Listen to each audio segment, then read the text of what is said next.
de Blender. Para fazer o download do Blender, se tu está numa máquina Windows, é super fácil. É só entrar em Downloads, fazer o download, colocar no teu computador. Uma vez iniciado, né, a gente vai ter essa interface que pessoalmente eu acho muito bonita. Aqui a gente tem uma interface que se adapta conforme a gente quer, quando a gente encosta nos cantinhos dela.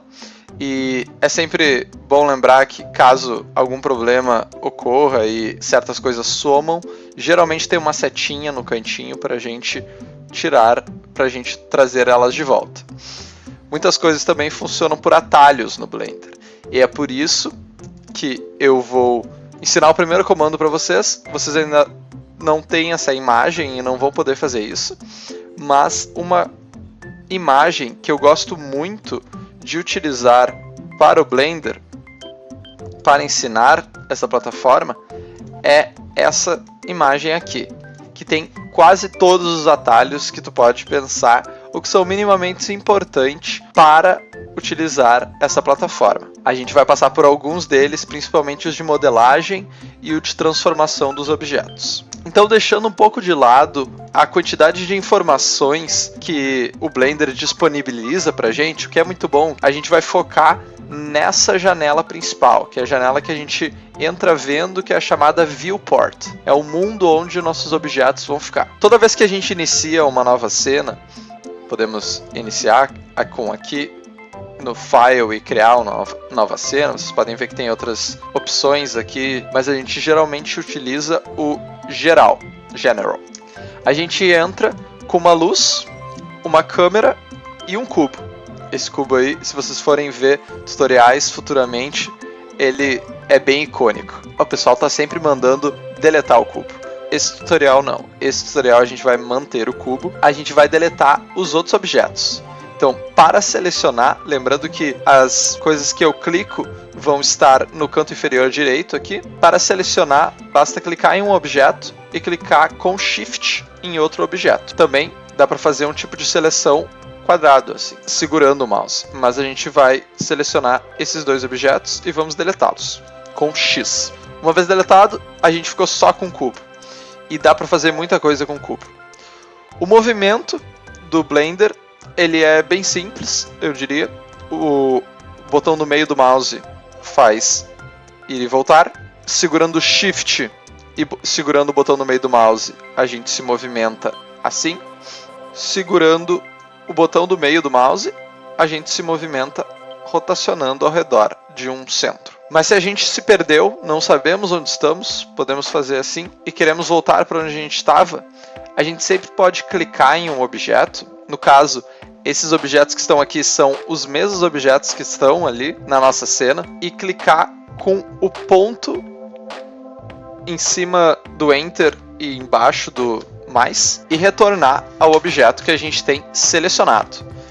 Mesma coisa funciona se a gente selecionar ele aqui, a gente centra o objeto. A gente está aqui com o nosso cubo selecionado e agora a gente vai fazer o que é possível de fazer, eu diria, em quase todo software, seja Maya, seja Cinema 4D, seja Houdini, que é rotacionar, Scale, que é escalar, ou mover. No Blender, a gente tem os 3 atalhos e é importante a gente utilizar os atalhos porque deixa essa forma de mexer no software muito mais rápido. Então, é G, R e S. Bem fácil de lembrar. Grab, Rotate e Scale. G, a gente pode levar ele se mexer. R, a gente rotaciona. E S, a gente faz Scale. Para confirmar o que a gente quer fazer, a gente clica com o botão esquerdo. Para não confirmar, a gente pode clicar com o botão direito. Se a gente quer retornar, Ctrl Z. Perfeito. Agora, a gente fez um movimento de uma maneira muito aleatória. Então, a gente podemos prender o nosso movimento ao longo de um eixo, seja o eixo X, Y ou Z. Então, se eu movimentar no G, que estou movimentando ele, mas eu clico X, eu prendi ele no meu eixo X. Isso é muito bom para movimentar de uma maneira mais organizada. Posso fazer a mesma coisa para o Y, clicando Y, Y, e posso fazer com o Z. Aqui ele não está aparecendo, mas eu estou realmente clicando. É bem tranquilo, clicar G e depois clicar o eixo que tu quer, X, Y ou Z. Mesma coisa funciona para o R. Então, rotacionando em Z, em Y. Se eu quero confirmar, eu clico com o botão esquerdo. Se eu quero não confirmar, eu clico com o botão direito. Posso fazer no S, com Scale, e que já cria formatos bem interessantes. Agora a gente vai deletar o nosso cubo, que não é mais um cubo, então não é um cubo que vai ser deletado.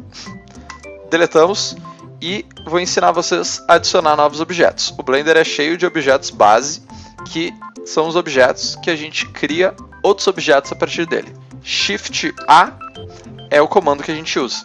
E a gente vai lá em cima procurar Mesh. Temos planos, cubos, círculos, esferas, cilindros, outros tipos de esferas, torus, que são como se fossem rosquinhas, alguns outros que podem ser adicionados. Vamos adicionar agora um cilindro, que eu quero mostrar uma coisa para vocês. Toda vez que você adiciona um objeto, abre essa opçãozinha aqui embaixo. Pode tentar adicionar qualquer objeto. Sempre vai abrir. Ó. Adicionar uma Icosphere, vai ter essa opção. E geralmente ela te dá alguns parâmetros que tu pode modificar do objeto que tu acabou de adicionar. Por exemplo, na Icosphere, talvez eu queira ela com uma maior resolução, com mais pontos. Mudar o raio dela inicial. Num cilindro, eu talvez queira um cilindro com mais vértices. Ou talvez eu só queira um triângulo. Sempre lembrando que quanto mais pontos tu adiciona num objeto, ou seja, mais resolução ele tem, mais taxativo é para o teu computador, ou seja, mais o computador vai ter que trabalhar para modificar aquele objeto. Existe uma forma muito melhor de modificar o objeto.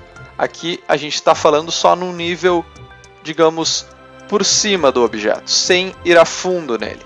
Para ir a fundo nele, a gente entra no modo de edição, com Tab. Eu vou clicar ponto para centralizar meu objeto. E agora eu consigo ver todos os pontos que compõem ele. E aquelas mesmas transformações que eu falei para vocês no modo objeto, funcionam também no modo de edição. Então se eu clicar G, eu posso modificar um único ponto para algum lugar. Posso modificar ele ao longo de uma linha. Clicar S não funciona só para um ponto, porque um ponto expandido continua um ponto, mas eu posso expandir esses outros objetos. Formas de edição que eu vou ensinar é utilizando essa ferramenta que é a edição proporcional, Proportional Editing. Aqui ela é muito boa para fazer uma edição mais homogênea na tua peça. E a gente já pode começar a criar peças bem interessantes. Esse círculo que aparece é o círculo do tamanho da influência da tua edição. Ele pode ser bem pequeno, aparecer como se quase não tivesse ligada à edição proporcional, ou ele pode ser bem grande e influenciar toda a tua peça. Vou apagar ele com X, sempre lembrando que para apagar realmente um objeto eu tenho que entrar no modo objeto e não no modo de edição, porque se eu apagar só os pontos do objeto, aqui eu também posso fazer isso selecionando alguns pontos e, por exemplo, apagar os vértices desse ponto, eu vou continuar com o objeto aqui em cima, porque ele ainda existe, só os pontos deles foram apagados. E eu saio do modo edição, importante ver o que está marcado aqui, e entro no modo objeto, para realmente deletar ele. Vamos lá de novo. Adicionar um cubo, possui 8 vértices, ou seja, pontos que compõem ele para desenhar os pontos finais das linhas, e 6 faces. Como que eu entrei nesse modo que seleciona as faces? Eu posso ou vir aqui em cima, aqui a gente seleciona linhas, ou seja, as linhas entre os pontos, as edges, ou as faces. Mas uma forma mais fácil de entrar, porque isso é uma mudança que tu sempre tem que estar fazendo, é com 1, 2 ou 3 no teclado mesmo, na parte de cima do teclado. Selecionar uma face, às vezes, é bem interessante, porque eu posso fazer um movimento de toda a face.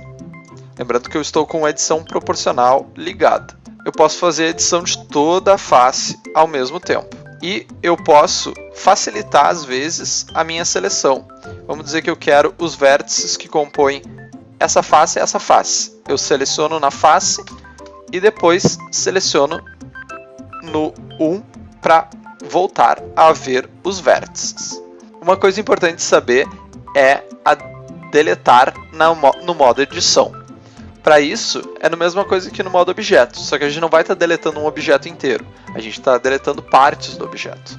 Então, se a gente clicar X, o que a gente tem selecionado vai ser deletado. Só que a gente tem opções para deletar. Se eu deletar os pontos que compõem essa face que eu tenho selecionado, o que vai acontecer? Só vai sobrar esse ponto, esse ponto, esse ponto e aquele ponto ali. Por quê? Porque esse ponto e esse ponto também serão deletados. Vamos tentar? Se eu voltar ao modo de seleção, selecionei essa face aqui e vou deletar os meus vértices. Eles foram todos deletados e, como a gente esperava, só sobrou aquele quadrado. Mas isso não precisa necessariamente ocorrer. A gente pode deletar somente a face. Então, X e eu deleto a minha face. Agora eu tenho uma caixa aberta, digamos assim. Continuando, a gente tem as formas de selecionar linhas.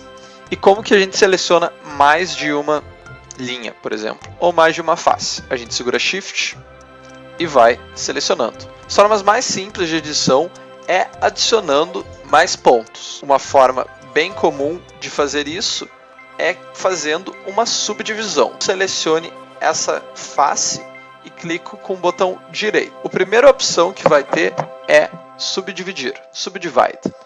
O que ocorreu? A gente criou 4 faces para onde havia somente uma. Se a gente entrar no modo de visualizar os vértices, a gente vai ver que cada linha agora tem um ponto no meio. Esse ponto do meio ele pode ser manipulado como qualquer outro. Vou adicionar um novo cubo que a gente vai entender melhor. E a gente pode ver bem claro como ele funciona. Ele adiciona uma linha a mais no nosso objeto. Eu clico com o botão esquerdo no lugar onde eu quero. Se eu não quiser que seja aqui e eu quero que seja bem no meio, eu posso clicar com o botão direito, uma vez que eu já cliquei com o botão esquerdo para selecionar que ela estava lá. Mas se eu quero mais de uma linha, eu posso, antes de clicar com o botão direito, eu mexo com o botão do meio do mouse, aumentando o número de linhas que eu quero. E elas também são móveis. Clicar com o botão direito, elas ficam todas centradas no meio. Esse número de cortes, que a gente chama, pode ser modificado aqui ainda. E a gente tem que ser esperto para não clicar em nenhum outro lugar, senão ela desaparece e não tem como a gente voltar a ver ela somente clicando Ctrl Z, apagando elas e começando de novo. E aqui está esse atalho. Outra forma de modelagem bem importante é utilizando o atalho I, que é a inserção. Aqui eu estou fazendo inserção em 2 faces. A gente já tem mais um tipo de modificação. E ela é muito utilizada com a modificação da extrusão, que é o E. Aqui a gente consegue modificar. A gente não precisa do I para fazer o E, não precisa da inserção para fazer a extrusão. A gente pode fazer com um simples objeto normal. Vamos criar uma forma bem simples, uma casinha. Para fazer uma casa, a gente pode subdividir, criar aqui 2 janelas, aqui, e a gente vai no individual, desselecionando o modo de proporcional. Vamos editar com S e fazer elas parecidas mais um pouco com janelas. E vamos criar uma porta também. Só que aqui a gente não quer individual, a gente quer... A porta não parece estar muito correta, mas a gente pode editar ela para que ela fique mais o que a gente espera. E fazer um E. Assim a gente tem. E para a gente fazer topo, o telhado, a gente pode pegar mais uma caixa, clica em Tab, seleciona a parte de cima, com S e fazer um telhadinho. É isso aí. Se vocês quiserem postar no Instagram e me marcar, eu vou botar o meu Instagram aí e vocês podem marcar as casinhas que vocês fizerem, com todas as ferramentas que eu dei nessa primeira aula. Agora você acabou de fazer essa casinha, você quer salvar para acessar de novo e abrir, clica Ctrl S, a plataforma para salvar do Blender. Selecione um lugar que vocês querem e vou salvar. Perfeito. É isso aí. Até a próxima aula.